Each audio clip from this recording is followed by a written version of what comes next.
The following program is being brought to you on the Voice America Business Channel. For more information about our network and to check out additional show hosts and topics of interest, please visit voiceamericabusiness.com. The Voice America Talk Radio Network is the worldwide leader in live Internet talk radio. Visit voiceamerica.com. The views and ideas expressed on the following program are strictly those of the hosts or guests and do not necessarily reflect the views and ideas held by the Voice America Talk Radio Network, its staff, and management.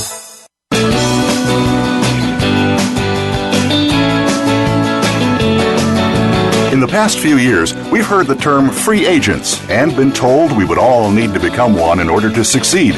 The recent economic structures have helped to promote this concept as reality. Where do we get the tools to take control of our career path in the present and future? Welcome to The Career Confidant with your host, Marie Zimenoff. Marie and her guest experts are here to provide you with the tools you need to move forward and achieve your career goals. Now, here is Marie Zimenoff. Hello and welcome to The Career Confidant. This is Marie Zimenoff, your host for this show, and we're so glad that you've joined us today for another great topic. We've been talking about job interviewing and search and career advancement, all kinds of things that our listeners are going to be interested in, with the hope that we're giving you the tools and resources that you need to take control of your own career. Now, one of the things that's popular today is, of course, to talk about trends that are coming up in 2016, what's going on out there in the world. So that is what we're going to talk about a little bit today, but in a very specific way. Today we're going to be talking about trends that are coming up in recruiting. And this is not necessarily things that are coming up in 2016. And part of what we'll be doing today is maybe debunking some of the things that you've heard. And this is going to be based on my experience at the 2015 Recruiting Trends Conference. So this is a conference set up just for recruiters, and where recruiters share with each other about trends, and they had quite a few presentations from what you might call futurists about what's coming up in the future of recruiting, not necessarily again next year, but what's coming up. And it was very interesting to hear from these recruiters what they see on the horizon, and to also see what their reactions were to some of the futurists' predictions, giving me some clues about what may be farther out than we think, because these people who would be the ones doing these things aren't really ready for it yet. Now, this group was about 350 folks from all different types of companies. We're talking technology startups to police departments, school districts, banks, so a wide variety of sizes and what technology or nimble organizations, right? Obviously, people hiring technology startups at technology startups, and or there was a woman there who was talking about hiring nuclear engineers, maybe more comfortable with technology than those working at banks or school districts or police departments, although that's not always necessarily the case. So very interesting to hear what these folks are seeing, and to think about how that impacts looking for work right now, or might be thinking about looking for work in the future. What is going to change? How are they adapting to what you as a recruit might be doing? And what might not be adapting that people are saying is adapting. So we'll be talking about all of those things. First big topic, of course, is mobile. Mobile phones, of course, have taken over the world in terms of internet usage and all of those things. We know that mobile and use of apps or applications on a phone has much taken over the internet and will soon be more widely used than the internet. People love to talk on their phone. They like to get the internet on their phone, and they'd much rather get an app for something that goes directly to where getting on a website, searching for that organization, having to look at their website, which might be clunky.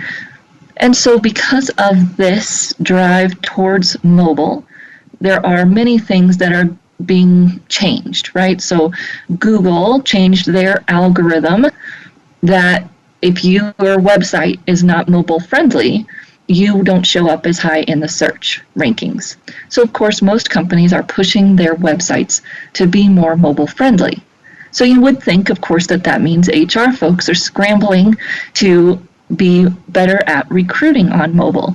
And in some ways, this is true. And in other ways, it's really not. In 2014, data hasn't come out quite yet for 2015, but in 2014, mobile usage increased by 23% and data traffic grew 69% in 2014. So this is a huge growth there online. However, only 18% of recruiting leaders, so people that companies, both independent and within organizations, say that their companies have optimized their job application process, their job advertisements for mobile.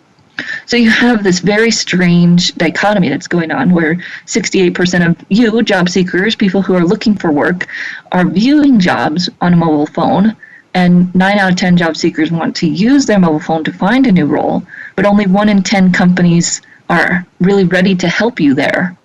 And so therefore, only 1 in 10 companies are seeing a large portion of their applicants through the mobile phone. And of course, they're starting to figure out that they're missing out on the best talent by not having mobile-friendly systems.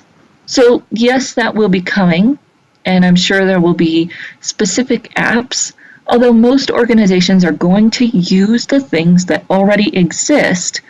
They don't have the time or money to do that for themselves, right? Recruiting budgets are short, and companies are starting to figure out that that's important and put more money there. But it's going to take a while for that shift to happen. And in the meantime, your recruiting folks are going to be clever. Yes, they're going to use Facebook increasingly. At this conference, there were at least 2 sessions talking about how to use Facebook to recruit, and they're having live chats on their wall with potential applicants.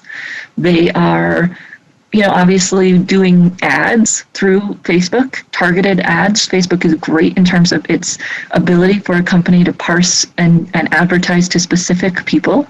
So they'll be advertising their positions on your Facebook feeds, and they'll be trying to interact with you there. Obviously, you can do that on mobile, right? So it's a great way companies can use something that already exists to help you on their mobile, on a mobile platform.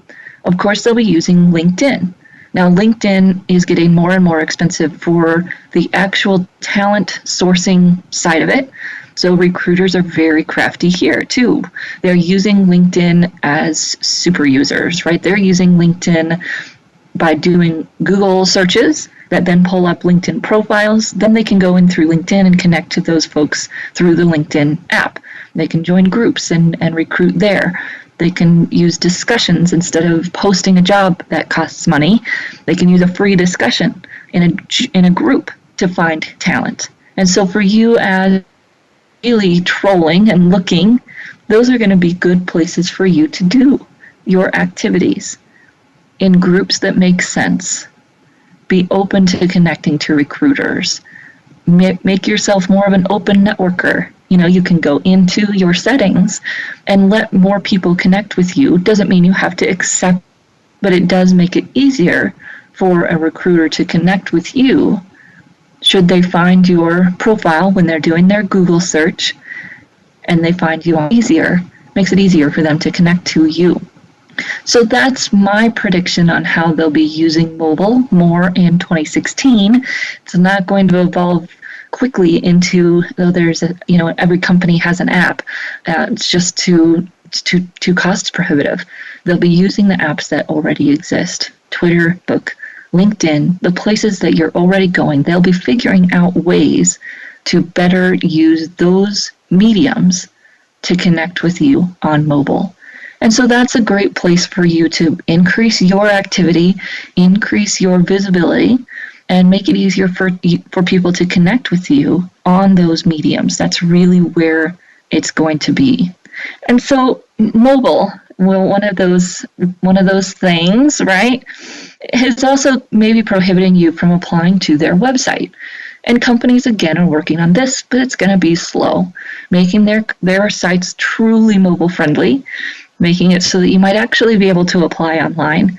And a big plus for you as a job seeker, they are cutting down on the length of their application. Of course, makes sense that people don't apply if the application is too long. Now, there's going to be a happy medium there for the recruiter, but they definitely don't want to be missing out on the best talent simply because their application is too long and onerous. So watch for that. Hopefully that will start coming down the pipe and we can see shorter applications for you, the job seeker, that makes sense still for the recruiter. On that online or mobile website, you do have some priority, I will say, by applying there. There is still considered to be high applicant quality that a company gets through their website. So if you're interested in companies, follow those companies, apply directly on their websites when they have things that are available that make sense for you. The active candidate, which is what those recruiters call it when you actually apply, right? The passive out by connecting on LinkedIn or doing some other kind of research, which we'll talk about here in a minute. But that active candidate who actually applies to their open position is becoming more attractive. Yay!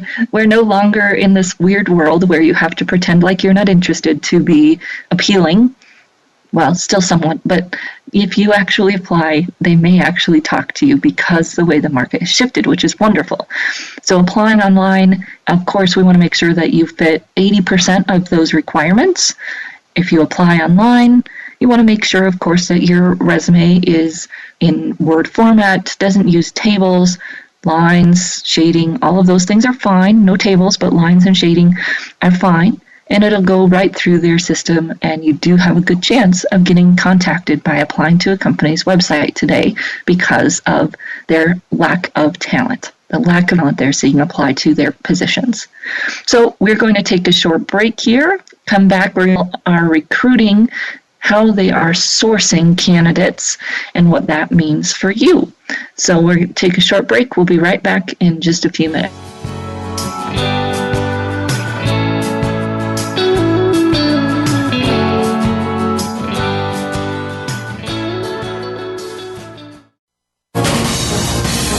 Voice America Business Network, the bottom line in business.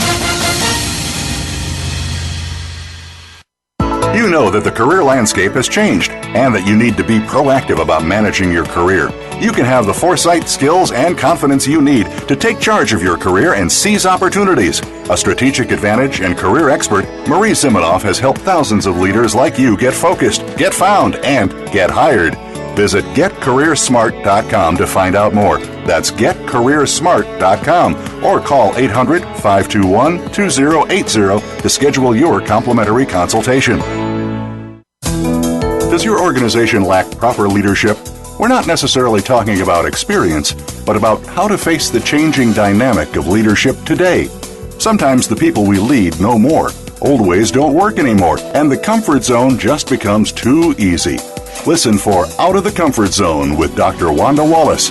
We'll show you how you can adapt and develop your leadership skills to today's workplace every Friday at 2 p.m. Eastern Time, 11 a.m. Pacific Time on Voice America Business. Game-changing technologies and strategies are transformational, exciting, and disruptive. They shake up your status quo, get your thinking about new ways to scale, compete, and grow, and move you in new directions. You're invited to take your coffee break with Game Changers on Tuesdays at 7 a.m. Pacific, 10 a.m. Eastern Time for our special series on the digital world. Learn how to be the savvy leader who looks ahead to the next wave of business innovation. Digital World with Game Changers, presented by SAP on the Business Channel. From the boardroom to you, Voice America Business Network.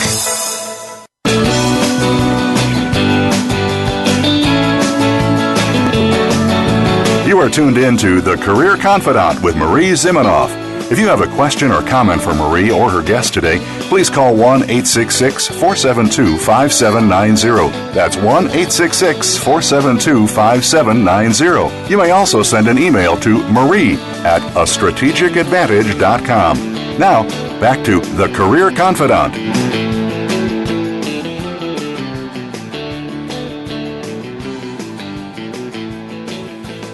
Welcome back to the Career Confidante, and today we are talking about recruiting and how that is changing, trends, if you will, in recruiting, and how that is impacting your job search, or maybe even more importantly, your stealth, or I'm not telling anybody yet, but I'm kind of looking job search. So, and as we've been talking about, they are moving to mobile, but again, you'll see that move to mobile mainly on the platforms that already exist, because that's the best bang for their buck, to figure out how to leverage LinkedIn, Facebook, Twitter, and other existing social media, because you already have an app for that, right? Rather than investing a whole bunch of money in an app for their individual business, or maybe there's a new company that's going to come online and completely take storm, but I didn't really hear of much at this conference of anyone who's really doing that and looking to take on that market, probably because those other social mediums are already established and are great opportunities for you, as well as those recruiters that are looking to hire. So let's talk a little bit about sourcing. How are they actually finding people? I think the biggest takeaway for me here was that these recruiters, almost across the board, are in a panic of not having enough applicants for their positions. And interestingly, one of the presenters was from formerly Google, and he talked about even there, that they kind of were cocky and thought, oh, everybody wants to work at Google. And because of that attitude and some of the things that they weren't necessarily doing to proactively recruit, that they probably missed out on some great talent. And because of their process, which I'm sure has changed now, because even Google has some pretty steep competition for talent. When you look at Apple, Amazon, lots of great companies that many people want to work for, especially that may be the top technical programmer type of folks. And now if you've been watching, you even see that GE has a commercial where they've hired a new programmer, right? And the programmer's talking about how he's going to be developing software that runs trains and all kinds of things. Even GE is trying to get in the game and say, hey, you top talent. So I guess the war for talent, if you will, is on. And I think the challenge for job seekers is that tends to run in veins, right? Software programmers are in high demand. Project managers, not as much, right? Because we have lots of programmers and lots of them that's been doing it long enough to want to be a program or a project manager, and not as many positions to program or project manage. So it's spotty as a job seeker. And yet, if we can find a place where there's that demand and figure out a way that we can fit in a way that works for us and use the skills we want to use, there really is quite the opportunity right now because of this war for talent. So when we think about sourcing, that's really an HR recruiting person, independent or at a company, using all available resources to try to find talent without them coming to that company. So yes, it's great for them to get people to apply on their website, but they're not seeing enough volume there. So this idea of sourcing and how do you find candidates who aren't applying and how do you recruit them is huge. So here are some things that they are doing. They are using search engines like Google or other more sophisticated things, but for you and I would just think about it as Google or Bing or Yahoo, whatever you use, to create very customized, very detailed searches, looking for specific keywords. Might include a title, might include a professional association, might include specific skill words, may also include locations, and competitor companies, putting any form of those words together that they can, building these very customized and cow-technical search strings to find you online, to find your LinkedIn profile, to find a paper that you published or a presentation that you gave at a professional association, right? The woman there who was trying to recruit nuclear engineers was using this very technical search stream to search very specific professional websites, professional association websites, and you could actually dig down and find papers and presentations within those websites that would have names of people who presented them, right? We're talking top talent that these people are looking for. So what does that mean for you as a job seeker? You got to get doing, right? You got to be out there, whether that's giving a presentation for your company, whether that's creating your LinkedIn profile, really putting in the right keywords, and then doing whatever you can to build the bulk of keywords that you want, what you want to do, so that when they look for their search results, it's easy to connect with you. Now, when I talk to job seekers about this, they always say, well, this just seems like something that a business person like you would do, Marie. This isn't something that a normal employee like me would do. And I would say that if that's your mindset, you're hurting yourself, because this is changing, right? It's about you finding opportunities to be that thought leader. And that can be opportunities through your company, like I said, presenting papers, presenting presentations, or it can be things you create for yourself. Create a slide share that shares some of your thought leadership. Yes, I know we have to worry about what belongs to your company and what belongs to you, but my guess is that you could share something that's general enough and yet shows your thought leadership that would help you show up in those types of searches. It may even be as simple as joining a professional association. So when said recruiter looks through that list of who belongs, you might show up on LinkedIn to attach white papers, to write, to publish in LinkedIn's publishing feature, and share your thought leadership there. You could, although it's maybe super scary, create short videos where you're narrating a PowerPoint. Doesn't have to be your face, narrating a PowerPoint that again speaks to your thought leadership. And all of these things seem way out there, right? Why would I do this? Or isn't my company going to realize that I'm job seeking if I do this? Of course, we have to be careful of the tone and some of those things. But wouldn't it be great for your customers if you're doing some of these things? Wouldn't it be great to market your company if you were doing some of these things in the right way? Maybe it's going and talking to your marketing department and saying, hey, I'd like to put this out in a little bit more technical format. I'm starting to develop this PowerPoint for, our customers and potential customers. What do you think? Figuring out ways to get yourself found. And this is not just if you're searching right now, right? This is going to be the way it happens for a long time, where what they call, big data is going to help drive recruiting, where we're going to aggregate all the things we can find about you online. And there's already systems that will kind of score you based on what I can find online and say, great, you've got all of these things, and give a report kind of to the recruiter. And that, my friends, is here to stay, at least for a while. And of course, there are companies that have gone more low-tech, if you will, in some ways. Zappos, for instance, has no positions posted on their website. They kind of expect you to apply to the company. You have to be very specific about how you'd add value, of course. And then they reach out to those candidates that they need. So both approaches are necessary. Both being visible for you, being that thought leader, being clear about what it is your thought leadership is in, so that when a recruiter's doing this, and being very proactive on your part to watch the organizations you want to work for, apply to their websites online, because that is still a place they consider to be a quality applicant pool, and really be discerning about who you're applying to and why it'd be a great fit.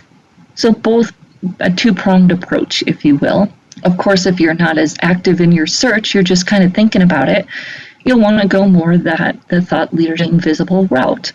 And you want to do it in a smart way, market your company while you're marketing yourself, so that you don't get yourself into trouble. But it is becoming the way that leaders position themselves, not job seekers, leaders. Position themselves as thought leaders in their field by doing these things. So it's a wide open world for you to start doing some of those things and to show up in these crazy technical searches that they find the best talent.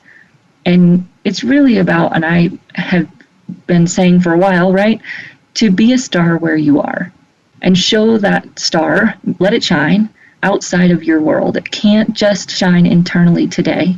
It has to shine across your industry, across to the other industries you might be interested in, but within your area of expertise, whatever it might be that you're going to do to get outside of your little box and get visible outside of that box. So this use of technology in sourcing or finding candidates and the use of technology in recruiting or connecting with candidates are changing job search. They're changing how a leader positions themselves, not just when they're in job search, but through their career. And they're also changing some of the actual hiring process. So when we get back from our break, we're going to talk about some of the other recruitive things that are changing because of these technologies. So we'll be right back in just a few minutes.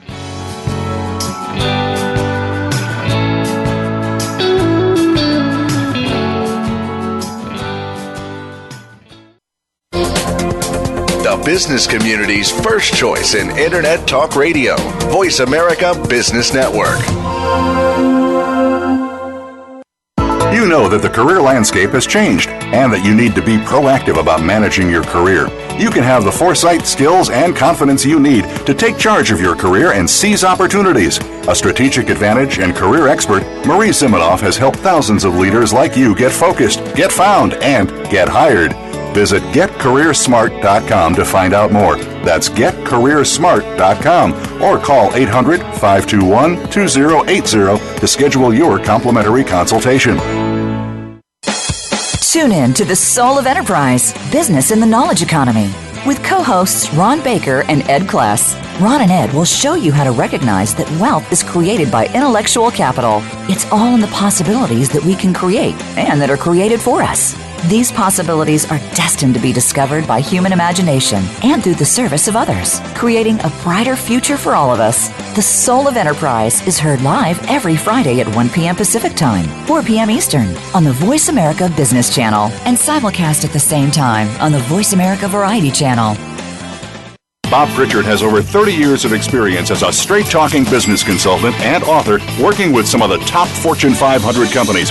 Now he's come to the Voice America Business Channel to help you and your business. Tune in to the Bob Pritchard Radio Show for information about starting and successfully running a profitable business. From the movers and shakers to great marketing screw-ups, you can't afford to miss a single edition of the Bob Pritchard Radio Show. Tuesdays at 5 p.m. Pacific, 8 p.m. Eastern on Voice America Business. When it comes to business, you'll find the experts here. Voice America Business Network.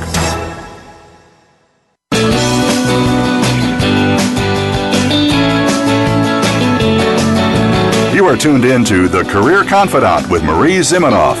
If you have a question or comment for Marie or her guest today, please call 1-866-472-5790. That's 1-866-472-5790. You may also send an email to marie@astrategicadvantage.com. Now, back to The Career Confidant.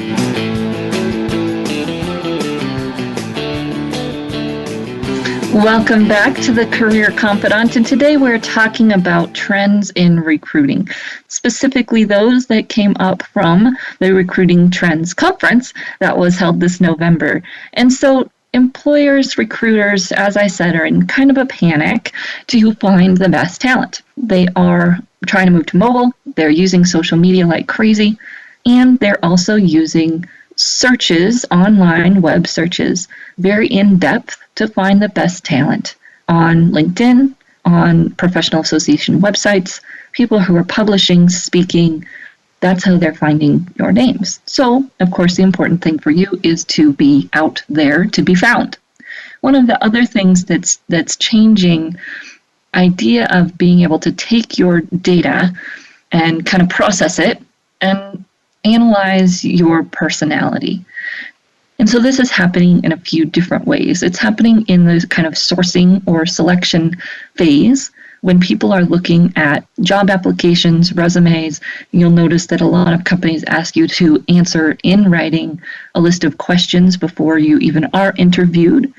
And they're using analytics software to process that for your personality, for your skill set. I have mixed feelings on it, right? I know data analytics is a strong thing to do. And I'm still not sure that I can analyze your personality based on answers you give to some questions, but that's what they're doing. So they're using systems through IBM, some online systems, one called Crystal Knows, to analyze these profiles or answers that you're giving. Then some of them use your interview. So here's a typical scenario for a job seeker. You get asked to do a video interview and you freak out, and maybe you do it, maybe you don't. I know lots of job seekers who won't interview with a company on video. That says something to the company, right, about your comfort with technology that is part of their screening process as to whether or not you'll even do that. But then that video interview, if done in some of these specific systems, it actually automatically transcribed and scored by the same kind of analytics technology. So your answers are, of course, more important than how you look or are you fidgeting, and all those things can be important, of course. But those answers and what you say may matter more than they do in some other interviews because of the way that this is happening. So one of the ladies at the conference, one out of 300 and some that were in the room when this was brought up and asked, one is using this system. It's transcribed and all of those things. And I think using it quite responsibly. She had created an intro video for you as the applicant to walk you through how to use it, to hopefully make you less nervous, right? You can see she's a normal average person. She's not some beautiful model, right? And she's, I'm sure, saying and some of those things that we all say so that you can be more comfortable. Then she's getting the transcripts, getting the analyzed portions, and then viewing the videos. Although she didn't say it, my guess would be she's viewing the videos of the people who score the best first, and then maybe going to look at those who didn't score that great later. This is simple stuff, just like your resume going through an applicant tracking system. It's not really rocket science. It's, are you including the words that make sense for the positions? When you answer, are you answering completely? Are you answering the question they ask? What are you saying about your ability to handle conflict, to deal with difficult situations? Normal stuff, you're saying, analyzing it, and giving that HR person some kind of quantitative data based on what you've said. So just like your resume, you'd want to look through the job description, really understand what they're looking for, and craft your answers to use the right language, use the right terms. If they call it software programming instead of software development, you'd want to use their words, even if it's not what you see as the normal vernacular. Research their culture, right? And you don't want to be fake in your answers, and you want to make sure you understand how you'd fit with that culture and speak to that as you're answering the questions. So interesting things that are happening there in that video interviewing world. But again, coming on slow because it is an investment. And I think that your recruiters are, of course, just as nervous as anyone else of being pushed out of the way by this technology. And one of the great comments that was made comes from a gentleman named David Nordfors,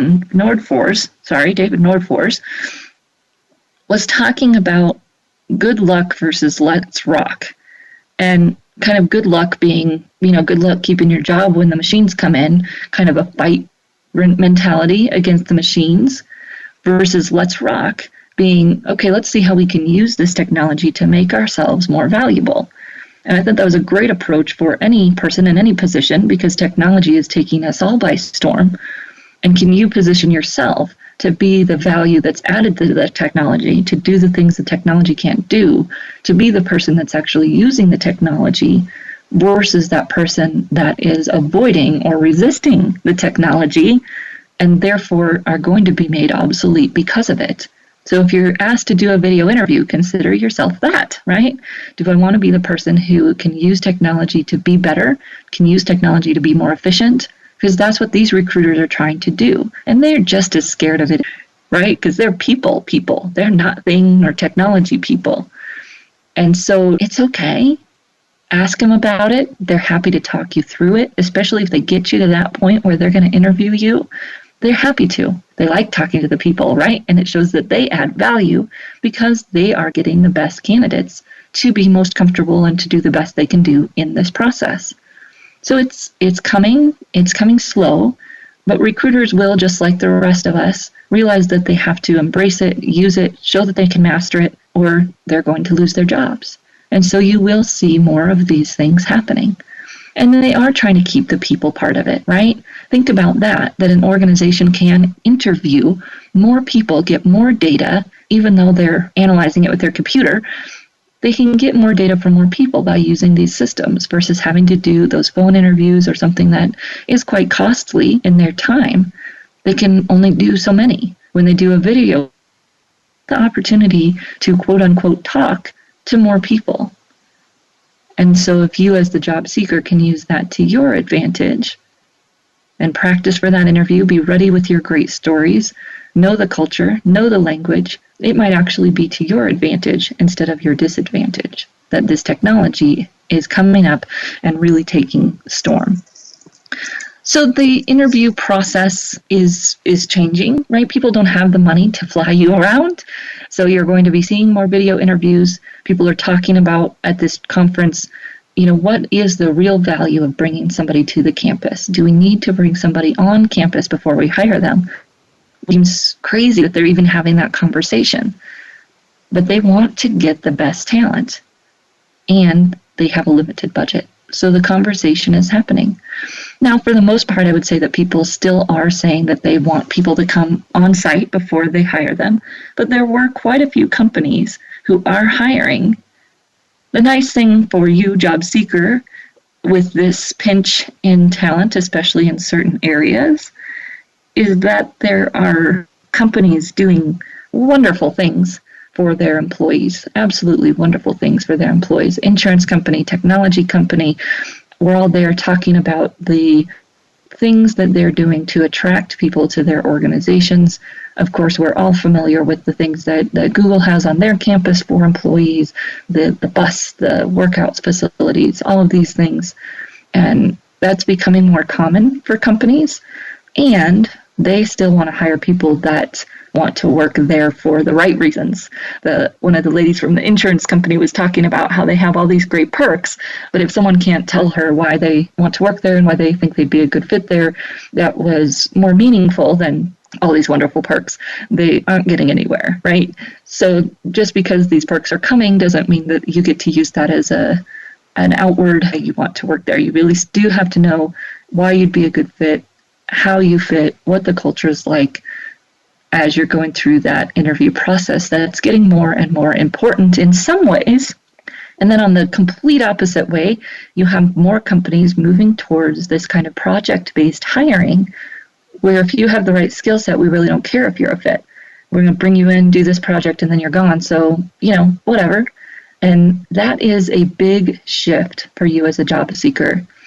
And we are going to finish up that conversation, shifting your mindset about what a job looks like when we come back from our break. So we'll be right back in just a few minutes.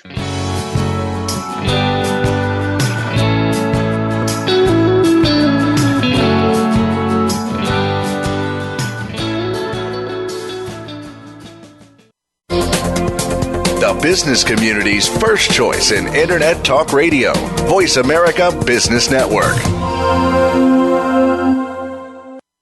You know that the career landscape has changed and that you need to be proactive about managing your career. You can have the foresight, skills, and confidence you need to take charge of your career and seize opportunities. A strategic advantage and career expert, Marie Zimenoff has helped thousands of leaders like you get focused, get found, and get hired. Visit getcareersmart.com to find out more. That's getcareersmart.com or call 800-521-2080 to schedule your complimentary consultation. We hear it and read about it every day in the news. America is heading over a fiscal cliff. Home prices are still receding and unemployment growing. How can you preserve and increase your wealth in this kind of economy? Tune in to Turning Hard Times into Good Times with host Jay Taylor. Jay will explain the decline of our monetary system and the economy and will give you winning investment ideas and the tools to protect and increase your wealth. Turning Hard Times into Good Times with Jay Taylor can be heard Tuesdays at 3 p.m. Eastern Time, 12 noon Pacific Time on the Voice America Business Channel. Many industries have been revolutionized by technology in the last decade. Books, music, TV, communications, and now it's happening to our money and the way we pay. Tune in to Breaking Banks with Brett King for a look at how technology and customer behavior will bring about more changes in banking in the next 10 years than in the last 200 years. Listen every Thursday at 3 p.m. Eastern Time, noon Pacific on Voice America Business Channel or on AM 1160 The Voice. You'll never look at your bank account the same again. When it comes to business, you'll find the experts here. Voice America Business Network.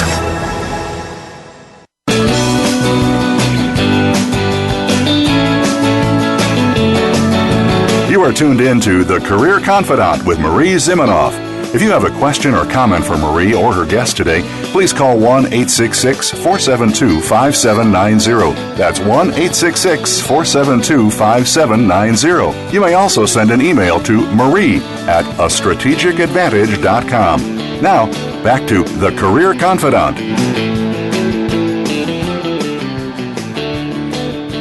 Welcome back. About these trends in recruiting and things that are happening because of the quote-unquote war for talent, which sounds negative, but it's not, right? It means that there are companies that are looking for great talent and they aren't necessarily finding it. Now, this will lead to a few things here. One is this increase in active sourcing, active recruiting, people going out and researching online to try to find the best talent, using very in-depth searches to find you on your professional association websites, LinkedIn, Facebook, all of those things. The other thing it means is that these organizations are going to be, hopefully, I pray, I don't know that this is necessarily anything anybody predicted, doing more development and training, right? If you don't have enough talent, at some point you may have to develop it. I'm not seeing as much talk about that as I'd like to, but I hope that it will get there and there be more focus, succession planning to get the talent that they need. I do see that happening in some little microcosms, so hopefully it will start happening more. And I guess that was talked about a little bit at this conference, the insurance organization that is having trouble recruiting goes to their local school districts. They're in not the most lovely of climates, shall we say, in Wisconsin somewhere, I think.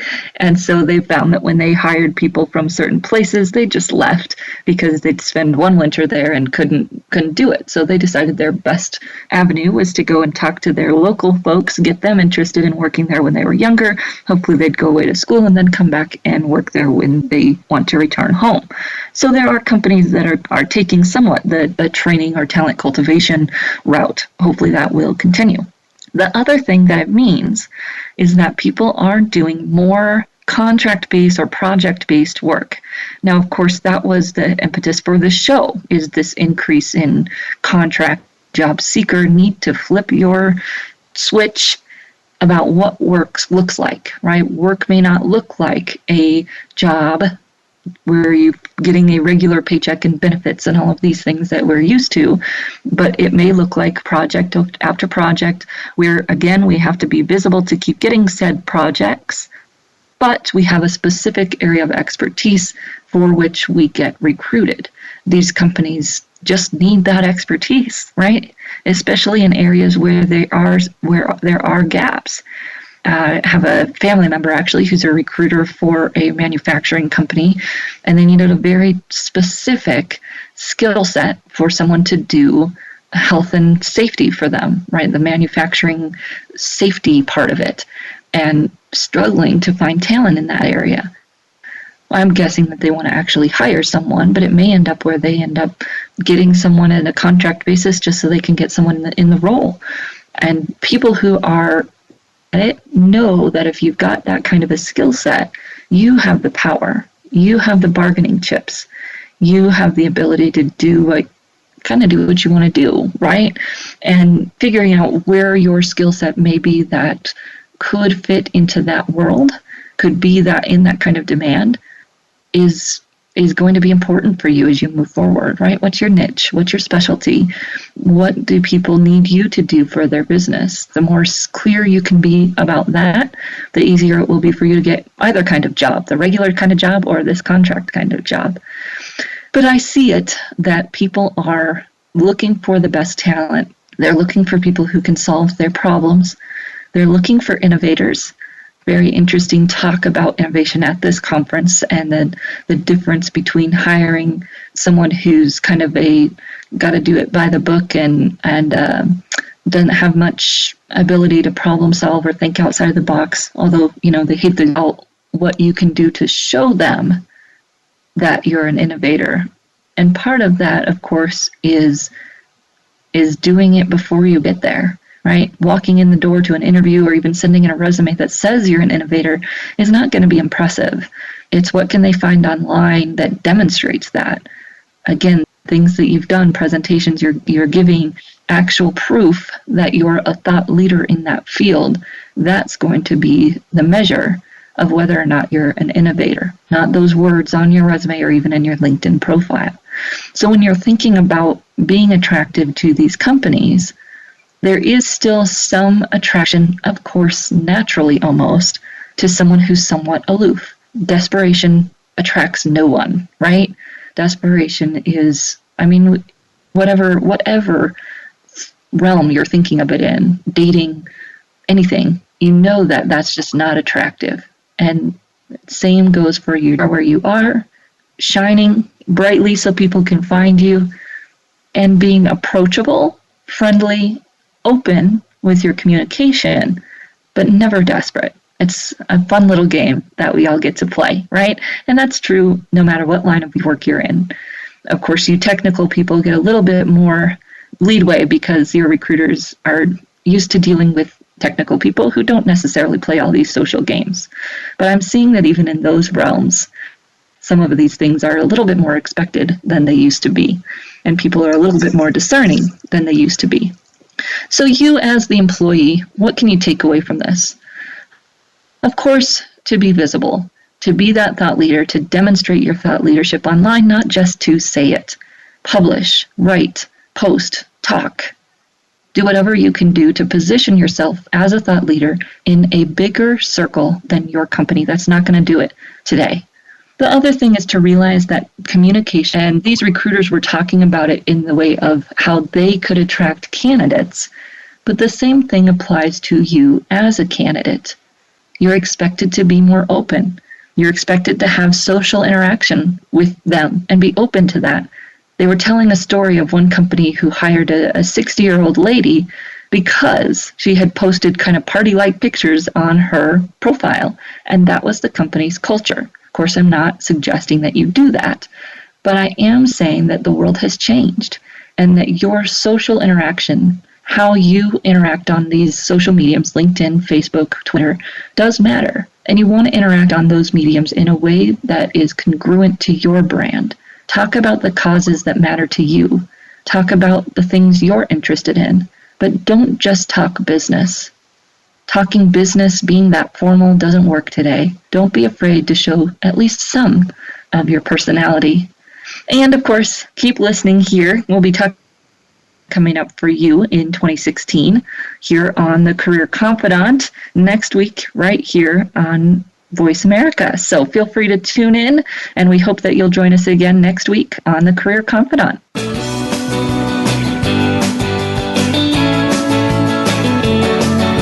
Thank you for listening to The Career Confidant.